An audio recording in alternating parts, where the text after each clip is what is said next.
Hey, what's going on, guys? Back again with another video. And this video is for anyone who works a 9 to 5. I guess it doesn't matter when you work. That's just a term that we use here in the States. But if you work a 9 to 5 and you want to buy a mouse that has extra buttons, but you want to configure those buttons to do tasks that you do on an everyday basis over and over and over again. And, maybe you already picked up a mouse that's you want to configure. But that mouse that you purchase, it does require you to install software on your work computer. Obviously, a lot of work environments don't allow you to install third-party software. But yeah, your company does not allow it. For me, I have a MX Master 3, if you can see that here. Yeah, I have an MX Master 3, and that's a good example of a mouse that requires software to be installed on your work computer to configure those buttons. Yeah, and overall, it is a great mouse, but this mouse actually requires you to install, I think it's called Option Plus from Logitech to configure those buttons properly. And it must stay on your work computer for those buttons to work. Yeah, so today's video, I'm going to show you how to do this without having to install any additional software on your work computer. Because like I mentioned, most companies, they lock down the computers, so you can't put any third-party software on them. So the trick is actually pretty simple.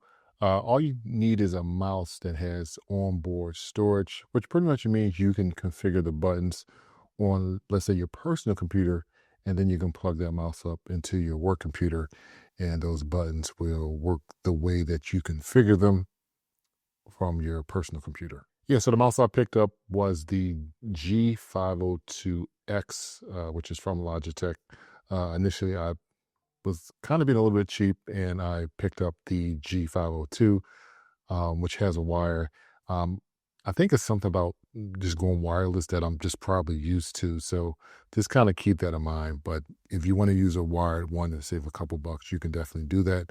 But I went with the G502X, which they're very similar. They're very similar in terms of the buttons. I think both of them have the same amount of buttons, but the wireless version is a little bit more expensive. Yeah, so this mouse, it has a ton of buttons. It has a total of 13 buttons. The way that you configure these buttons is through the G-Hub software from Logitech, and you would just install this on your personal computer, and then you can kind of configure the buttons, like I mentioned a little bit earlier, the way that you want to. So yeah, in my case, I have a MacBook Pro, and once the mouse is connected, the G-Hub software recognizes the mouse right away. It's really simple to set up. All you want to do is click on your mouse in the G-Hub software, and then after you click on that, then you can drag your items over. So I'll kind of give you an example of how to do that. So for instance, if I wanted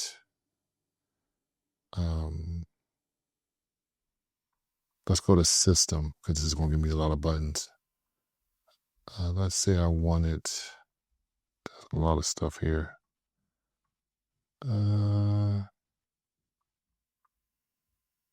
Volume up, for instance. I could go ahead and just drag that and then drag it to, I want it to go here, which is going to be for my scroll wheel when I click to the right.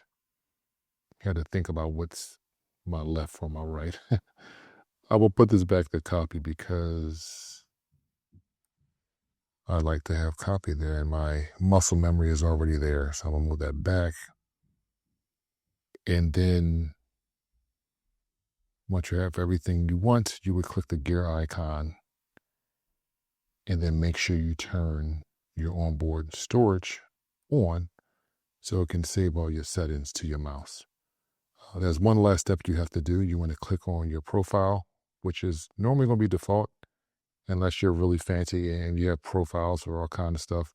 But just click default, and then you want to click your desktop default again, and then that's going to save everything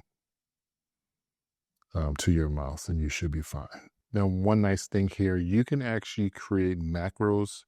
Pretty much what a macro is just a combination of buttons to keep it really simple. So what you would do is go to your profile on the G-Hub software, and you want to click on your profile. This is where we actually saved the profile to our mouse a little bit earlier in the video, but click desktop. As you can see, I have a macro for copy and one for paste enter. And I'll show you exactly how that works. So you want to just click on add macro.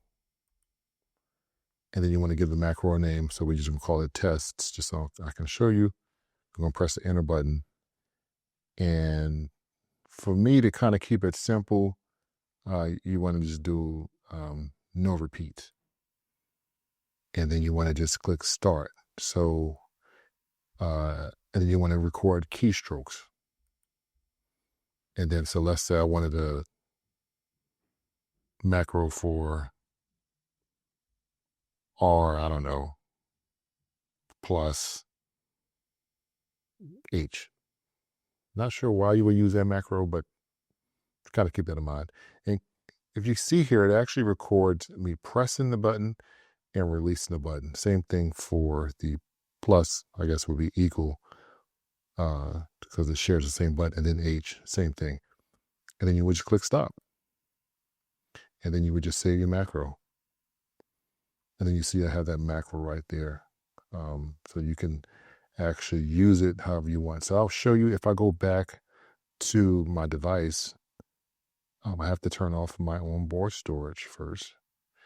And then I can make changes to the mouse itself. All right, so here, if you click on macros, you'll see I have 3 macros. And I'm not going to save this to my mouse because I really don't want to, but you could drag that to wherever you want. So just kind of keep that in mind. And that's pretty much how macros work. All right, and for me, just to kind of show you what I set up, if you can see right here, I have paste enter and copy for my macros. Again, I just kind of it's already there, but I just dragged it to there for copy. And then for paste enter, I just dragged it to this side as well. And again, if I go back and I go to my profile and click on, let me go a little bit slower, and I click on desktop, you'll see I have those 3 macros there. If you remember how I created one, it's pretty much the same process, if that makes sense. But yeah, I do like to be able to use that scroll wheel because I'm touching it already, but yeah, just to kind of nudge it to the left or right is very convenient, and I would highly recommend using those buttons. I feel like over time you just develop that muscle memory for the scroll wheel because you're always touching it anyway.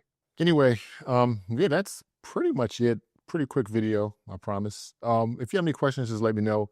One thing to keep in mind, Logitech is it's a well-known brand. I've been using them for years. So you're getting a good product if you do decide to go with this particular mouse.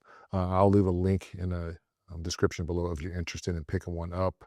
If you have any questions, don't hesitate to let me know in the comment section below. Otherwise, I will talk to you guys later, and you guys stay productive.